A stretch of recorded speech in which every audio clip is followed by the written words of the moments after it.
21-23. Om Namo Bhagavate Vasudevaya. Om Namo Bhagavate Vasudevaya. Om Namo Bhagavate Vasudevaya.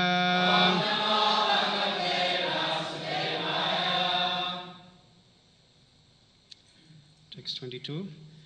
Nyatasya kaschid daita pratipo nagyati bandhu na paro na chasva samasya sarvatra niranjanasya sukhe naraka kute eva roshaha. Translation: The Supreme Personality of Godhead is equally disposed toward all living entities. Therefore, no one is very dear to him, and no one is a great enemy for him. No one is his friend, and no one is his relative. Being unattached to the material world, he has no affection for so-called happiness or hatred for so-called distress. The two terms, happiness and distress, are relative. Since the Lord is always happy, for him there is no question of distress. Text 23. Tatapi Tachchakti Visarga Esham Tatapi Tachchakti Visarga Esham Tatapi Tachchakti Visarga Esham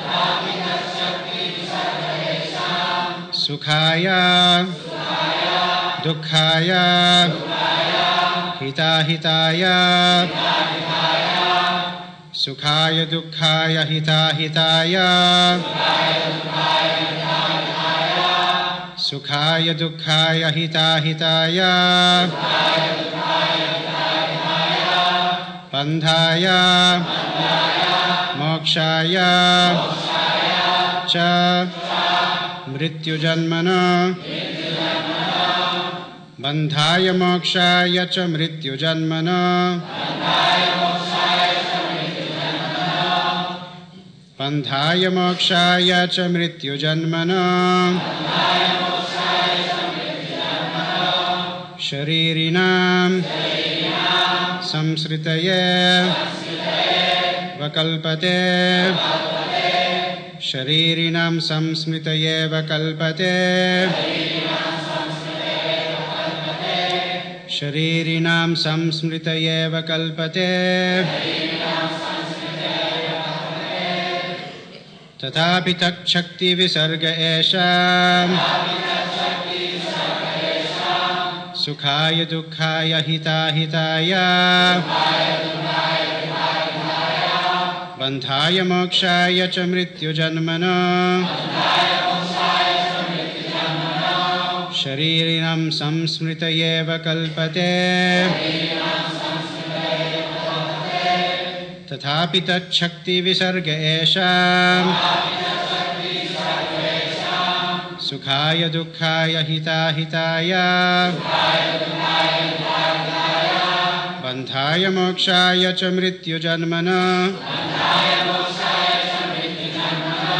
Sharirinam Samsmritaye Vakalpate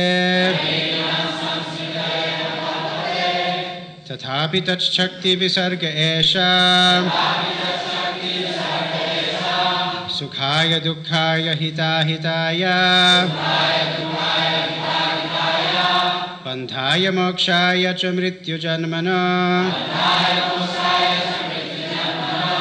Sharirinam Samsmritaye Vakalpate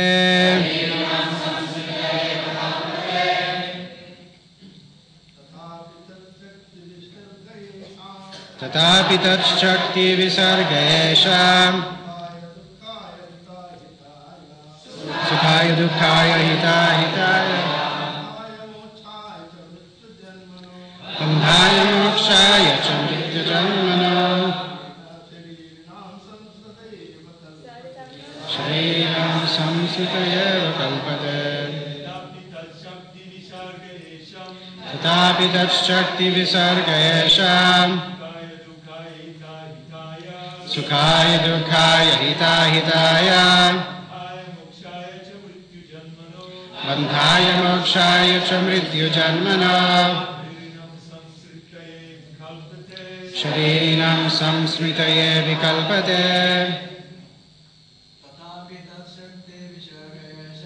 Tathapi tachchakti visarga Sukhaya dukkhaya hitahitaya Bandhaya mokshaya cha mrityu janmana Sharirinam samsmritayeva kalpate Tathapi tachchakti visarga esha Bandhaya dukkhaya hitahitaya Bandhaya mokshaya cha mrityu janmana Sharirinam samsmritayeva kalpate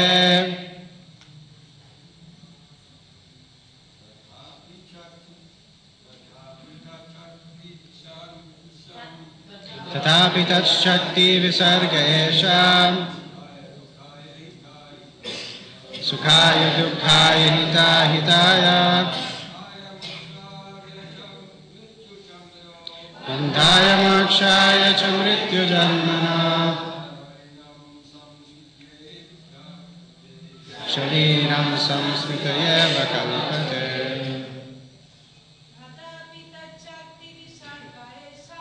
Tathapi tachchakti visarga esha Sukhaya dukkhaya hitahitaya Chandaya mokshaya cha mrityu janmana Shariram samsmritayeva kalpate Tathapi tachchakti visarga esha Sukhaya dukkhaya hitahitaya Bandhaya mokshaya cha mrityu janmana Shariram samsmitayeva kalpate Tathapi tachchakti visarga esha Sukhaya dukkhaya hitahitaya Bandhaya mokshaya cha mrityu janmana Shariram samsmitayeva kalpate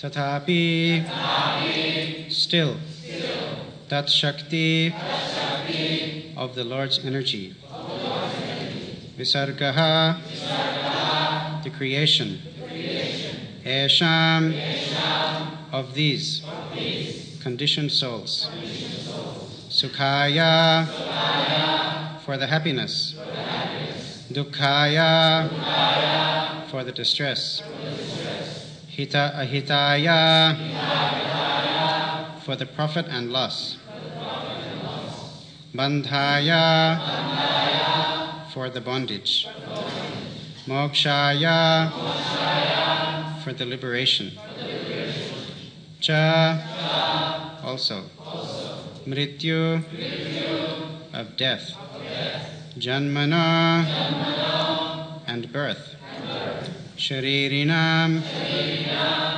of all those who accept material bodies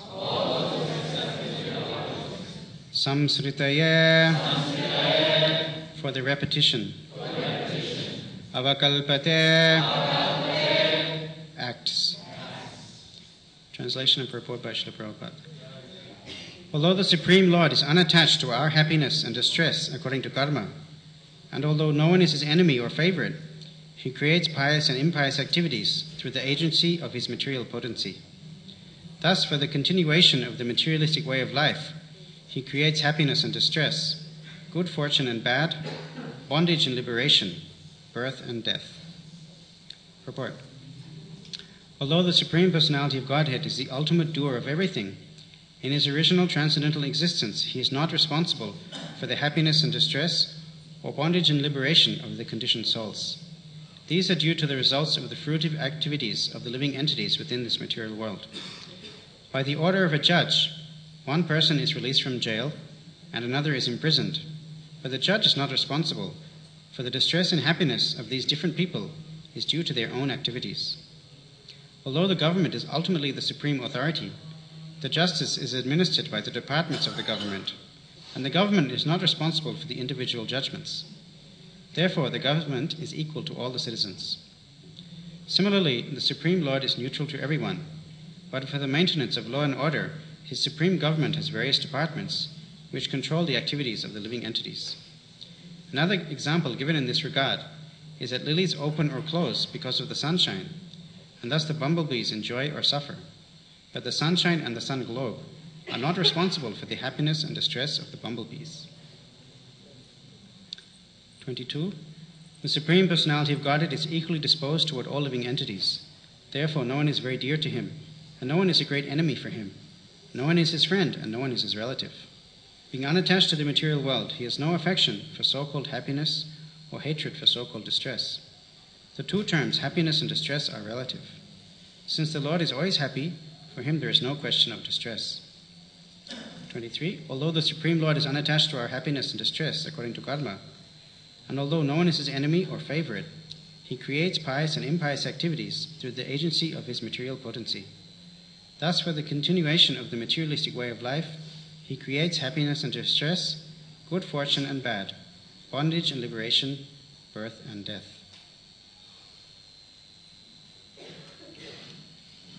This is a continuation of Maharaj Chitraketu having been cursed by Mother Parvati. He has now come down from his flying chariot and offered his respects to her and very graciously accepted her pronouncement of a curse for him to become a demon. And here he's expressing his very high realization of the philosophy that anything that happens to him is obviously the desire of the Lord, and there's no blame attached to anyone else. It is his own karma which is causing such things to happen, and the desire of the Lord. In the purport, 4 or 5 times Prabhupada mentions the words responsibility. The Lord is not responsible for happiness and distress. The judge is not responsible because it's due to the people's own activities, their judgments. And similarly, the government is also not responsible. And the last, at the end of the purport, the example is given of the lilies open and close because of the sunshine. And when they're open, then the bees can get the nectar out, and when they close, then the bees cannot. But the sunshine is not responsible for the happiness or distress of the bees. So this theme of responsibility and who is actually to blame for any situation in our lives, this was discussed also yesterday by Bhakti Chaitanya Maharaj very nicely. So similarly, today's verse also is on a similar topic. So I was struck by this term responsible because 4 times Prabhupada mentions it. And it's a kind of, in the modern day, taking responsibility is very, people are allergic to taking responsibility. No one wants to be responsible for themselves or for anything that goes wrong in their family, in their situation. There's always someone to blame. There's always some reason that this happened. It wasn't my fault. I'm perfect. How can something bad happen? But in this kind of philosophy, there's no rational explanation for why things happen. Everything just seems to be by chance, and people get disturbed by that. So, how a Vaishnava should accept various events in life is shown here by Maharaj Chitraketu, very humbly taking it as mercy of the Lord. There was an incident, a little mundane example, but it struck me when I saw this word responsible mentioned so many times, and this principle of karma. Because nowadays, as we can see in 2015, people are more and more, all over the world, people are more familiar and more interested in these topics. In the West, people are very much into yoga, karma, reincarnation. They're become popular topics. When Srila Prabhupada first went to America, they were very novel concepts. But nowadays, people are much more familiar with these terms. So, in 1999, there was a man in England whose name is Glenn Hoddle. Does anyone know who Glenn Hoddle is? If you don't know, that's good, because it's material news. But, so Glenn Hoddle, he was the manager of the English soccer team. So that's a very big, prestigious position. The national team, they're very enthusiastic about sport and soccer. So he was the manager, which is a very responsible, prominent, high-profile public figure. So in one interview, he made a comment. He believed in karma and reincarnation. So he was telling the interviewer that, you and I, we're born with 2 hands, 2 feet, and half decent brains. But there are so many people in this world who, have born with some disabilities, and they're not able to function fully, capably. And, this is because of some karma coming from their previous life. So when a devotee hears such a thing, we think, yeah, of course, that's just obvious. And that's how we see things. But there was a huge outcry against this person for saying such a thing. And the people who had disabilities were saying, he's mocking us, he's devaluing our position in society. And there were, even the Prime Minister was commenting, and different ministers were commenting. Eventually he was sacked from his job because of his casual comment that he believes in reincarnation, he believes in karma. Because people were so outraged, they don't want to take responsibility for any bad situation in their lives. So it's a very tricky subject. How do you give this knowledge without offending anyone? They take offense that we did something wrong, therefore we are suffering in some disabled condition. They have disabled games, disabled Paralympics, disabled Olympics, all sorts of things are going on to show that the disabled people can still be very active. But ultimately, they're in a difficult situation. Their body or their mind doesn't function properly, and therefore they're not able to live a healthy life as most other people. So as devotees, we know this is because of karma. They must have done something bad. Therefore, they were born or had an accident and are disabled to some extent. So unfortunately, this man was sacked from his job for such a belief. And there were some commentators, as is usual in any public event like this, people have so many different opinions. There were some reporters from India, and they were saying, in our country, if he said this, no one would think twice, because we all believe in reincarnation and karma. And in fact, half the world believes in it. But somehow the people at that time in England were, not educated in these subjects, and therefore there was such an outcry, and he had to resign, or actually was sacked. So how a devotee should feel in these kind of situations. We know that we're supposed to be humbler than a blade of grass. We should tolerate anything that comes towards us. So that's for one's own, in one's own introspection in any situation. That is what a Vaishnava is supposed to do. And by doing that, one can actually get great mercy of the Lord.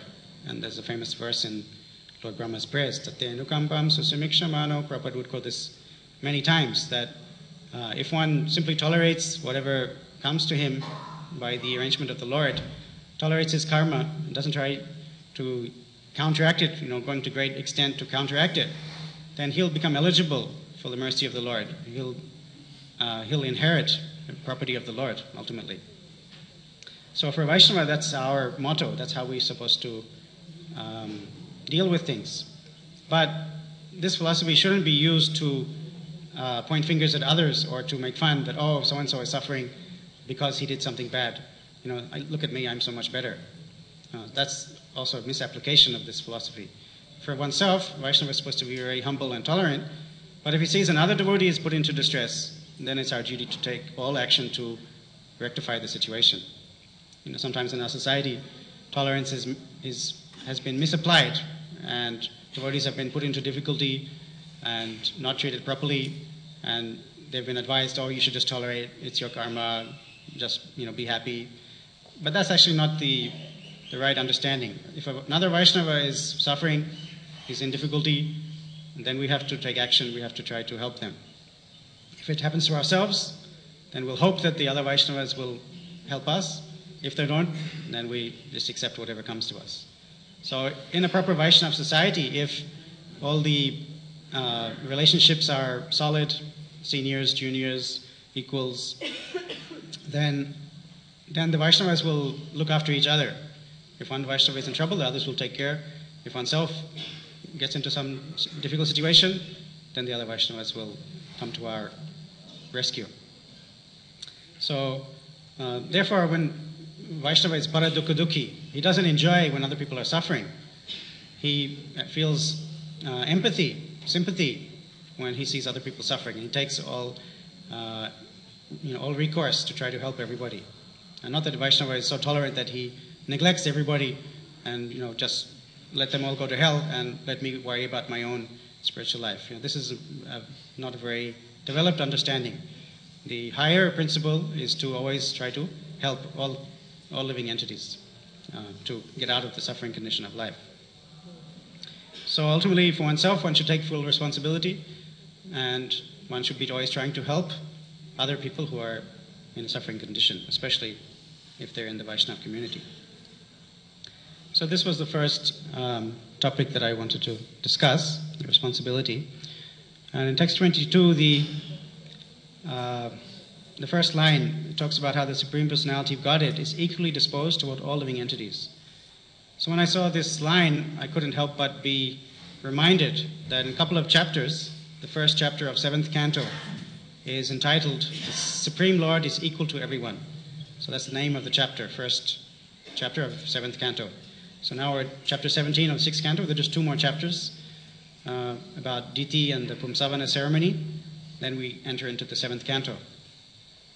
So the 7th canto continues on from this story of Vritrasura, Chitriketu. Pariksha Maharaj asks a question to Shukadeva Goswami that he's very astonished by how the Lord killed Vritrasura. And the question is about the Lord being partial. And this question comes up many times in Bhagavatam. How is the Lord partial to the devotees and against the demons? The Supreme Lord in this verse, he said he's not attached to anybody. He has nothing to gain. He's not responsible. So then why is he apparently favoring one party and against the demons? So this is a very nice question. So Shukadeva Goswami begins to reply, and he quotes Yudhishthira Maharaj. We know in the Rajasuya sacrifice, when Shishupal was killed by Krishna, right in front of everybody, his Atma merged into the lotus feet of the Lord. And everyone was witness to that. So Yudhishthira Maharaj was astonished to see this, and he asked Narad Muni, who was also present in front of everyone, that how is it that this demon Shishupal, he's got this Sayujya Mukti, which even the great yogis and jnanis and tapasvis cannot achieve after so many births. And my understanding is that there are great kings like Maharaj Vena, who was always blaspheming the Lord. He was destroyed, killed by the Brahmanas, but the Shishupal, he was habituated to blaspheming the Lord. It says even before he could speak properly, from such a young age, he was criticizing Krishna. So how is it that he was getting this great fortune of Sayujya Mukti? So Shukadeva Goswami uses this story to reply to Maharaj Parikshit's question, and he narrates how when he starts to narrate how takes up the story of Hiranyakashipu, and then we know 7th canto will continue the instructions of Prahlad Maharaj and the appearance of Lord Nrsingadev. So Hiranyakashipu also felt like this. When Hiranyaksha was killed, then he was very disturbed. Hiranyaksha was his younger brother, and he was killed by Lord Varaha. So Hiranyakashipu was furious that Lord Vishnu has killed his brother. And he started blaming the Lord, that we know that the Lord is in everyone's heart, he's the supreme, he's supposed to be equal to everyone. But just see, he's taken the side of the demigods to kill my brother.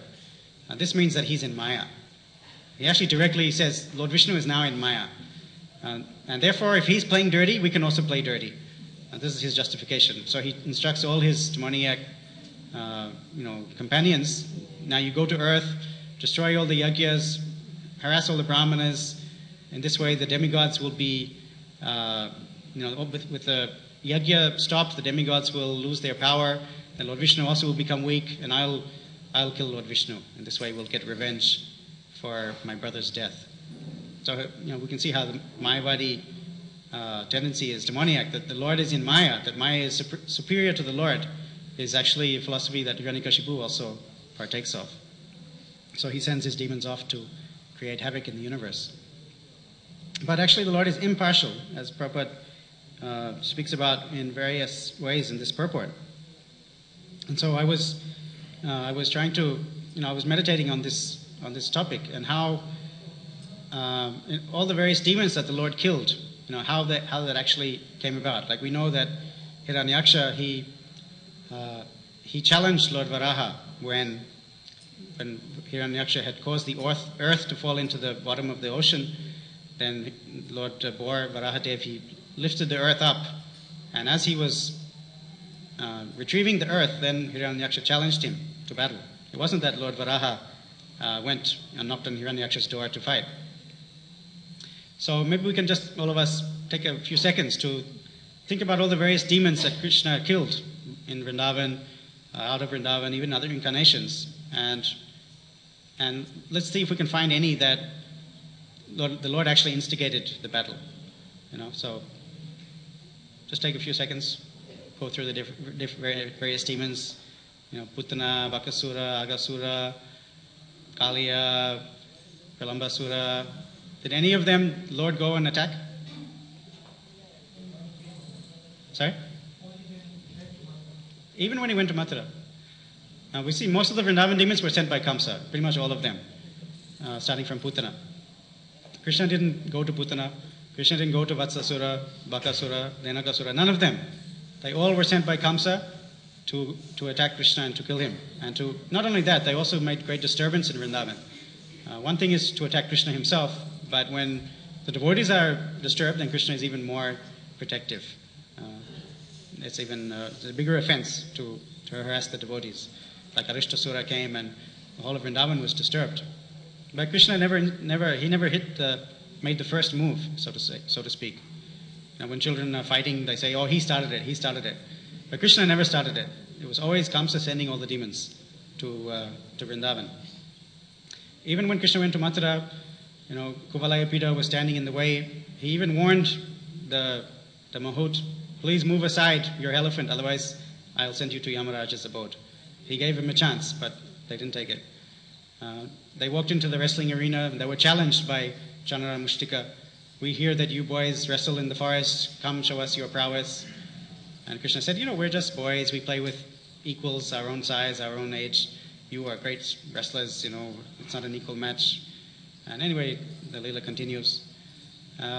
Even when Krishna went to Dwarka, before that, Jarasandha attacked 18 times. When Krishna went to Dwarka, we never hear that he called Balaram, he called Satiki, he said, "Get the army ready, Daruka, get my chariot ready, let's go on a conquest. Let's go on a campaign and conquer all the kings around us." Never. Krishna was happily sitting, doing his pastimes in Dwarka. Dvivida gorilla came, he started harassing, therefore Balaram retaliated. Or Shalva, he attacked Dwarka when Krishna's away, so therefore Krishna came and killed him.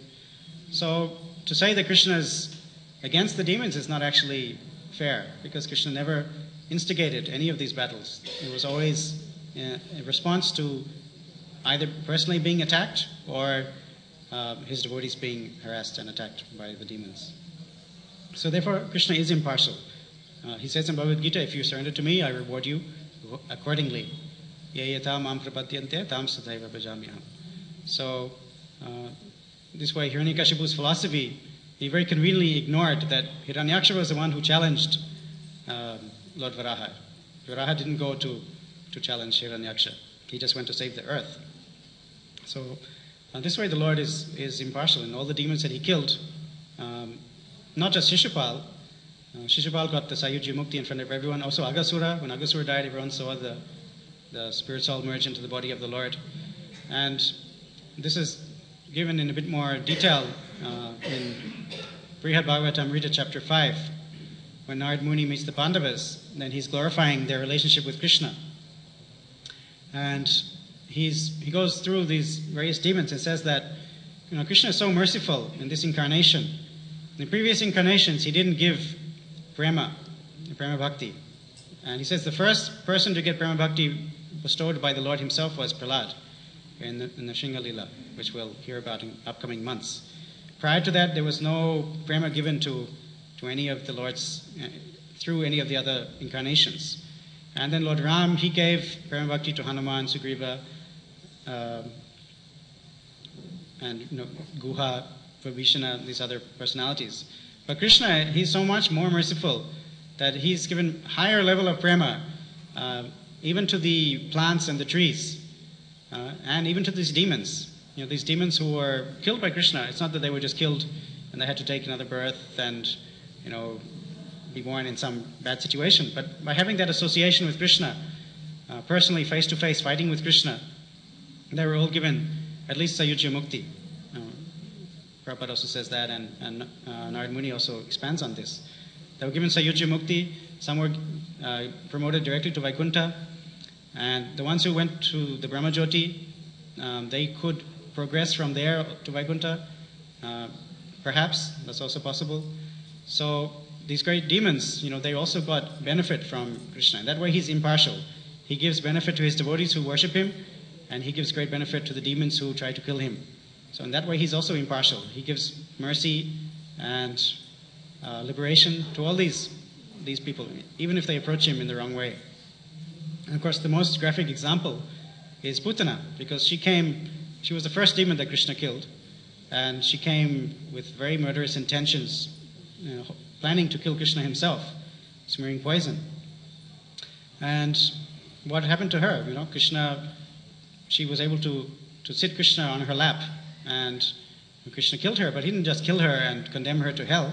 He gave her the position of a nurse, like a super elevated, intimate associate. So this kind of mercy wasn't seen in the other incarnations. And in the third canto, the famous verse that Uddhava quotes when he's discussing about this pastime, Aho bakiyam stanakalukutam jighamshaya payat apyasadvi lebe gatim dhatrichitam tadonyam kamva dayalum sharanam brajema. The last line is very beautiful. Kamva dayalum. Who should I take shelter of who's more merciful than Krishna? That even to this Rakshasi demoness, Putana, Baki, she's the younger sister of Bakasura and Agasura. You cannot imagine what kind of family they had growing up. Your sister is Putana, your brother is Baka and Aga. It's quite a colorful childhood they must have had. So she was given the position of nurse. How merciful is Krishna? And the Nagapatnis, they also mentioned this, that when Kaliya was being beaten by Krishna's feet, and they were amazed that even Lakshmi Devi, she's doing austerities to get the dust of your feet, and how is it that this envious snake is so favored by you that he's being repeatedly kicked by your lotus feet, that even the mark of the Lord's foot was imprinted on Kaliya's hoods. Like that also, Narad Muni in the purport, it's expanded on that. Kamsa, he was personally had the foot of the Lord on his chest. Chanara and Mushtika were embraced by the Lord, just like the cowherd boys are embraced by the Lord.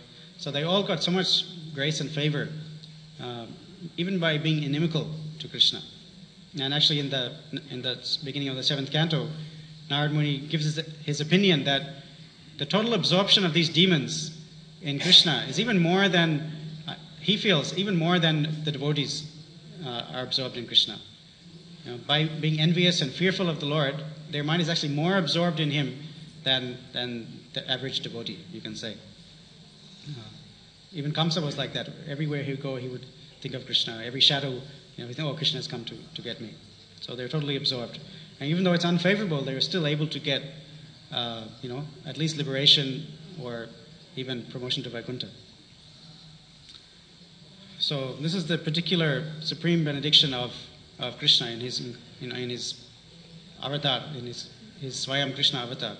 Whereas the previous incarnations, they killed the demons, but they didn't give liberation like this, like Krishna does.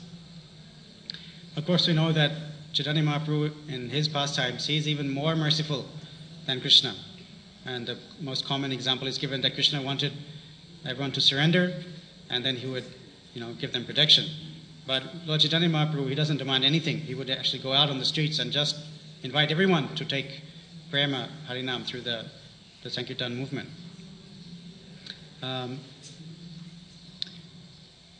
Mar khe prem dai, emon doyal tu nai re. There's a very beautiful song. Doyal nitai Chaitanya, bole nachre amar man. So it says that Mar khe, it's a very colloquial Bengali, even being beaten, he gives prema. So this is referring to the Jagai Madai pastime. We know Nityananda Prabhu is Lord Balaram. So when Madai hurled the pot at Lord Nityananda, he didn't protect himself. He didn't try to dodge. He didn't manifest his club and smash it like he did when Vivida Gorilla was throwing rocks at Balaram. He took his club and was smashing it like baseball or something. But in Nityananda Avatar, he didn't have that response. He simply accepted the beating of Madhai, and he still begged him, please, you take prema, take the Harinam. Mar khe prem dai emon dayal tu nai re. So we can see from that example how in Lord Chaitanya's Leela, Lord Nityananda, Balaram is generally, we see in Lord Balaram's pastimes, he gets angry quickly. He doesn't tolerate insult. But Lord Nityananda, showing so much mercy, he accepted the beating of Madhai. And actually Madhai was going to beat him again. And Jagai was the one who stopped Madhai from repeating his offense. And again, it kind of comes around to the point we're making in the beginning. For himself, Nityananda Prabhu was tolerant and accepting of the beating. But when Lord Chaitanya came to hear, he immediately wanted to chastise and he was calling his Sudarshan Chakra to destroy Madhai. So Lord Nityananda, as we know, he reminded Mahaprabhu that, in this incarnation, our job isn't to kill the demons. Otherwise, you're going to have to finish everybody. In this incarnation, Lord Chaitanya's mission is to destroy the demoniac mentality through the Harinam Sankirtan. So then, when Madhai, begged forgiveness from Lord Nityananda and Lord Chaitanya, then they were delivered and became very prominent members of the associates of the Lord. So, although Krishna, he would give liberation to the demons, Lord Chaitanya is even more merciful, and he accepts them into his own fold and bestows upon them a much higher level of prema. So in this way, we're very fortunate to be coming in the line of Lord Chaitanya Mahaprabhu, who is supremely merciful. I think I should end here because it's almost 8:45, unless anyone has any question or comment. No, Chanaya's Prabhu.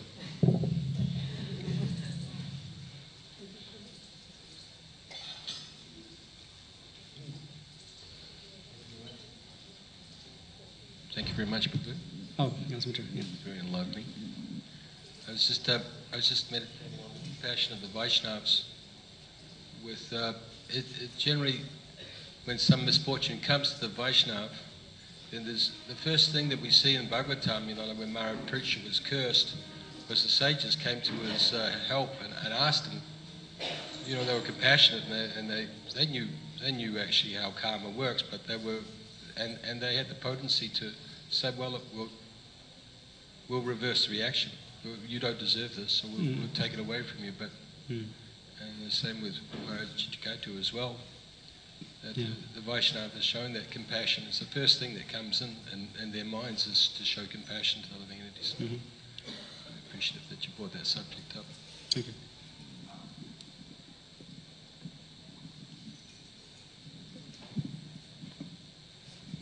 Hare Krishna. I can think of two instances that Krishna instigated the battle. Okay, good. One was Kaliya Damana. Krishna jumped into the lake to agitate him and started splashing. And the other one was he instigated the battle between Bhim and Jarasandha. Okay. So Krishna is Well, perfect. Kaliya, nothing he doesn't do. Kaliya had already. Both. He can be merciful and they can instigate. Kaliya had already poisoned the Yamuna, and the cowherd boys and cows were unconscious or semi-dead. So to protect them, therefore Krishna had to remove Kaliya from the Yamuna. But he didn't kill Kaliya. He's the only one actually who survived Krishna's attack. He kicked Kaliya. He gave him his mercy of his lotus feet, and he drew him out, threw him out of the Yamuna, drove him out. Jarasandha, 18 times Jarasandha attacked Mathura and tried to kill Krishna and kill everyone in Mathura. So, of course, Krishna had a special purpose for killing Jarasandha. And actually, Jarasandha is one of in the purport of Veera Bhagavatamrita, Jarasandha is mentioned there also, along with the other demons who were favored by Krishna, because Krishna went there personally to beg charity from him. And that way, Jarasandha was glorified as such a... And actually, Jarasandha felt very proud that, oh, look at Krishna, he's come to beg from me. I'm superior, therefore I'm superior to Krishna. He was really, encouraged and puffed up by that. So in that way, he was actually glorified that Krishna had to beg charity from him. So, Krishna didn't instigate. That was also on behalf of his dear devotees, the Pandavas. For his devotees, then Krishna will do anything. He'll break his own promise, as he did on the battle of Kurukshetra, to protect Arjuna. So these are, I think we can still say that Krishna is impartial. But thank you for journeying that a little bit. Maybe just the last point.